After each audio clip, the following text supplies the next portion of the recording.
Hello বন্ধুরা, এই যে গজা বানালাম, খাস্তা গজা।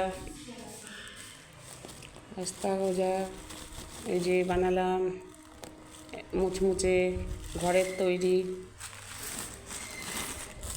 এই যে ঘরের তৈরি গজা এখনি বানালাম। এই যে ঘরে দারুণ খেতে, যেহেতু তেলের ভাগটা একটু সাদা তেল, ডাক্তার চয়েস তেল দিয়ে একটু করি। ময়ামটা খুবই সুন্দর, খাস্তা একদম। এটা বাজারে পাওয়া যাবে না এগুলো।